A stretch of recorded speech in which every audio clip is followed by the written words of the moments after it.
लेकिन यहां पर यूसुफ की धार्मिकता, उसकी बुद्धि, उसका मन कलीन था, साफ था। यही मन मरियम के अंदर था। आज भी परमेश्वर, बाइबल में लिखा है, ऐसे लोगों को ढूंढता है। बाइबल में लिखा परमेश्वर आत्मा है और अवश्य है कि उसकी आराधना करने वाले आत्मा और सच्चाई से आराधना करें। आत्मा और सच्चाई से आराधना का मतलब होता दिल से, साफ मन से, शुद्ध मन से और सच्चाई से उसके साथ चलने वाले हों। ऐसे आराधकों को बाइबल में लिखा वो ढूंढता है ताकि उनकी जिंदगी से वो लोगों को बचाए, सुसमाचार दे, अपने कामों को करे। कितनों को बात समझ आती है? लेकिन यहां पर यह मन परमेश्वर ने यूसुफ के अंदर देखा और परमेश्वर ने उसको कुछ दर्शन दिखाए, लेकिन वो दर्शन उसने अपने भाइयों को दिखाए और भाइयों को बताया और भाइयों ने उसके विरोध में मन बनाया, क्योंकि पाप से जन्मे थे वो। एक दिन उसे मारा, कूटा और मिस्र के जाने वाले व्यापारियों के हाथ में बेच दिया। वो बेचा हुआ गुलाम था। शायद इस बाइबल के अंदर ये जो मनुष्य बेचे जाते थे, औरतें बेची जाती थी, ये इतना खतरनाक टाइम था। कभी मैं ये बताऊंगा मनुष्यों को बेचने का विषय क्या था। बाइबल में और इतिहास में ऋषि मुनि भी इसका हिस्सा था। वो भी जिसे बोलते हैं ना वधु, वधु का मतलब होता है खरीदी हुई औरत। इतिहास चेक करो शास्त्रों का, ऋषि मुनियों ने भी ऐसी औरतों को रखा था खरीद कर। और ये बड़े एक ज्ञानवान का ज्ञान है जो मैंने उसकी फिलॉसफी से, उसके बुक से पढ़ा था। कितनों को बात समझ आती है? लेकिन हमें ये समझना होगा इस दुनिया में क्या था। लेकिन उस समय समाज का वो हिस्सा था, नॉर्मल था, उनको कोई कुछ नहीं कहता था, कोई उनके अंगेज नहीं था, उसको कोई नहीं कहता था ये बुराई है, ये गलत है, ये पाप है, क्योंकि ऐसा चल रहा था। जैसे आज किसी डिपार्टमेंट में जाओ, पुलिस के डिपार्टमेंट में जाओ, किसी सरकारी अदारे में जाओ, वहां रिश्वत देना आम बात है। बोलो क्या बात है?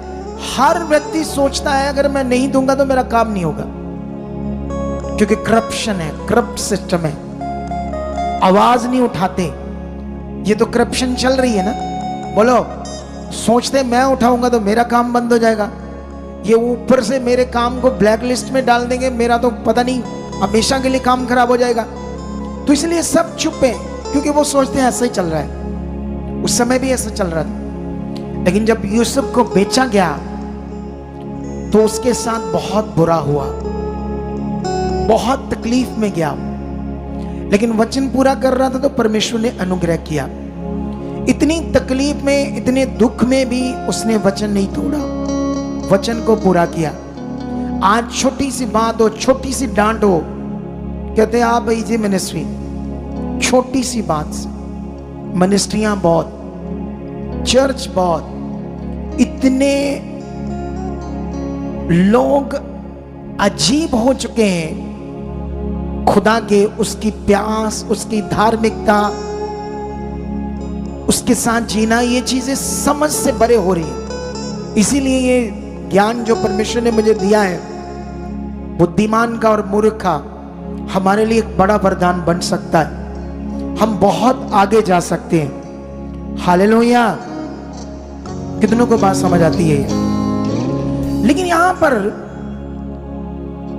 एक दिन हम जानते हैं कि पोतीफर हाकिम के घर में परमेश्वर ने अनुग्रह किया, सब चीजों पर अधिकार आया उसका। फिर अच्छी जॉब हुई, सब कुछ अच्छा चल रहा था।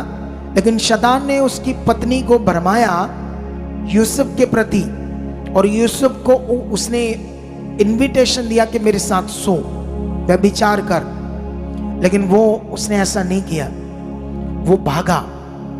लेकिन उसने उस पर इल्जाम लगा दिया कि ये मेरी इज्जत पर हाथ डाल रहा था, जिसके बदले में उसे जेल में बंद कर दिया जाता है। जब वो जेल में बंद होता तो वहां का एक वाक्य है जो हमारे समझने के लिए बड़ा जरूरी है। 40 अध्याय उत्पत्ति का पढ़ते हम, क्या लिखा यहां पर 1 से 8 तक। इन बातों के पश्चात ऐसा हुआ कि मिस्र के राजा के पिलाने हारे और पकाने हारे ने अपने स्वामी के विरुद्ध कुछ अपराध किया, तब फिरौन ने अपने उन दोनों हाकिमों अर्थात पिलाने हारे के प्रधान और पकाने हारे के प्रधान पर क्रोधित होकर उन्हें कैद कराकर अंगरक्षकों के प्रधान के घर के उसी बंदी गृह में यहाँ यूसुफ बंदी था डलवा दिया।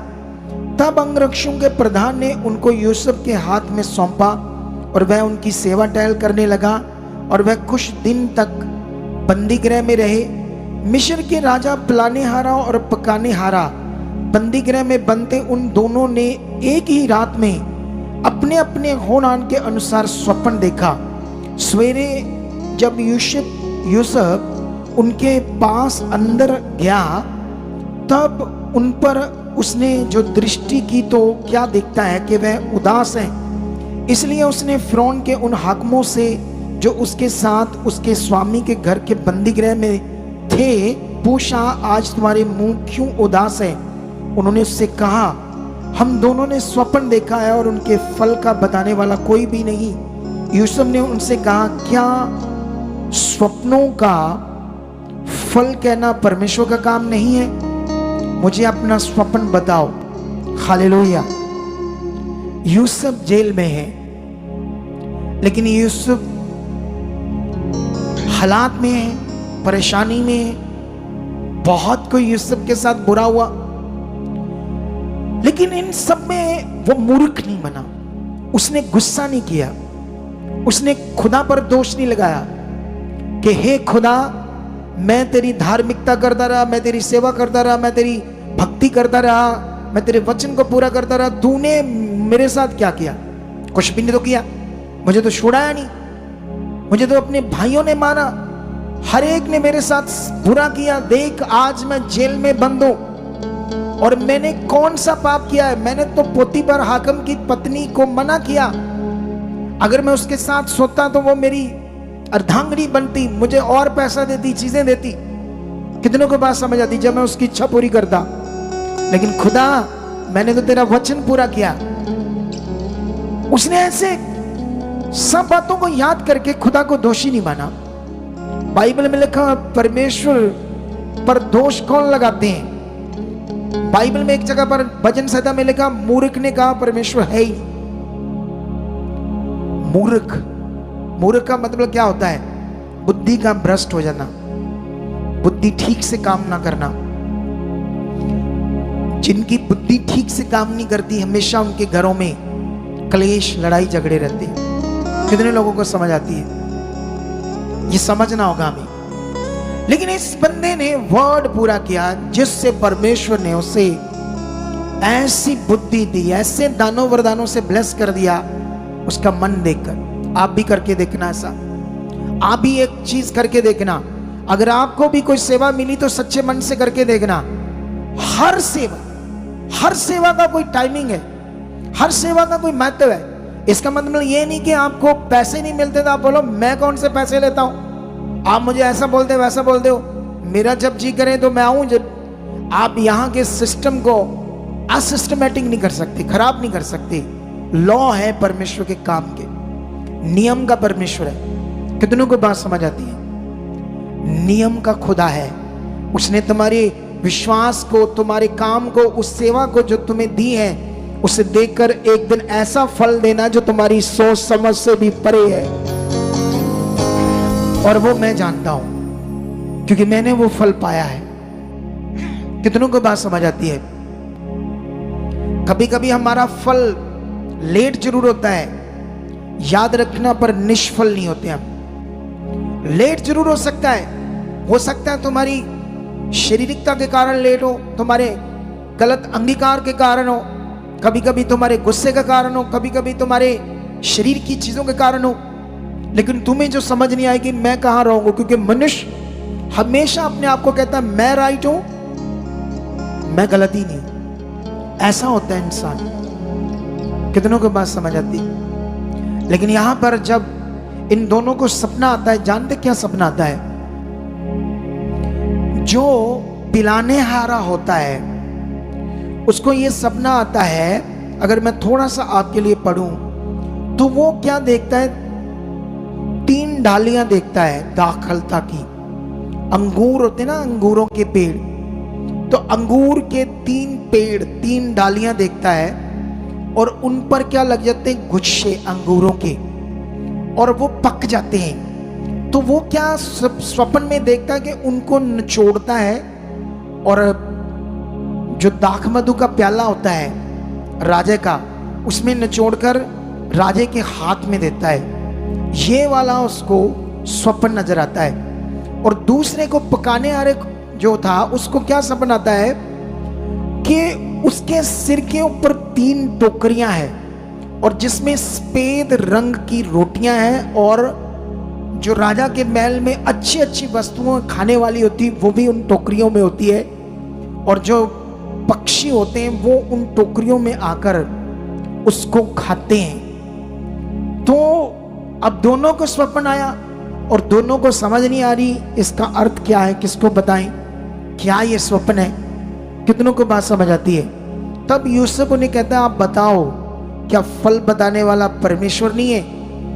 क्योंकि उसके पास इतना बड़ा वरदान आने के बाद भी वो घमंड में नहीं था, ईगो में नहीं था। आज किसी को थोड़ा सा काम करना आता है तो ईगो में आ जाते हैं। इधर मीडिया टीम में आधा कंप्यूटर माड़ा मोटा चलाना आता है, उन्हें लगता है अब मैं कुछ हूं। कितनों को बात समझ आती है, अब मैं कुछ हूं। ये बहुत नीचे वाली बुद्धि है, मूर्खता वाली। कितनों को बात समझ आती है?